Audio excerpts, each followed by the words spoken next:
આપણું આ મિલેટ વર્ષ એટલે બાજરી, જુવાર, રાગી, કંગની, કોદરી આ તમામ પ્રકારના જે આપણા જાડા અનાજ છે અને આ અનાજથી ફાયદો શું થાય તો કદાચ નવી જનરેશનને અત્યારે બ્રેડ ભાવે, પીઝા ગમે, બર્ગર ગમે, નવા જેટલા પણ રેડીમેડ ફૂડ ગમે છે આ બધા જ ફૂડથી આપણા હેલ્થ ઉપર જે અસર થઈ રહી છે અને એટલા માટે માનનીય યશસ્વી પ્રધાનમંત્રી માનનીય મોદી સાહેબે મેદસ્વીતા ઘટાડવા માટેના એક કાર્યક્રમ એ માત્ર મિત્રો ચલાવી રહ્યા છે. હું કદાચ વાત કરું તમને કે આ મિલેટ્સથી એ ગુડ ફોર ધ ડાયજેશન, આ જેટલું પણ જાડું અનાજ છે એ ડાયજેશન માટે સૌથી બેસ્ટ છે.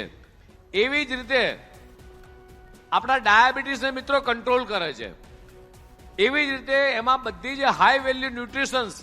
આ બાજરી, જુવાર, મકાઈ, રાગી, કાંગી આ બધામાં હાઈ વેલ્યુ ન્યુટ્રિશન મિત્રો રહેલું છે. આપણને એવું લાગે કે હમણાં જ હું રમેશભાઈના મત વિસ્તારમાં હતો, આદિવાસી વિસ્તારમાં ફરી રહ્યો છું, ત્યારે ત્યાંના લોકોને મળું છું, એમના ઘરે ભોજન લઉં છું, ત્યારે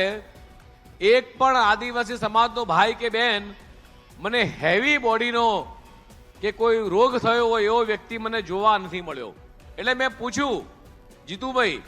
તો જ્યાં જ્યાં ધારો કે મેં ધરમપુરમાં ખાધું, ડાંગમાં ખાધું, ફતેપુરામાં ખાધું, તો બધી જ જગ્યાએ મારી થાળીની અંદર મકાઈનો રોટલો મૂક્યો છે, કા બાજીનો રોટલો મૂક્યો છે, કા જુવારનો રોટલો મૂક્યો છે. એટલે એમના રોજિંદા જીવનની અંદર અડદ, મગ, બાજરી, મકાઈ મિત્રો આપણા બધાના જીવનની અંદર, આપણી થાળીની અંદર આ બધી જ વસ્તુનો જો ઉમેરો કરીએ તો આપણે ડોક્ટર જોડે જવાની જરૂર ના પડે.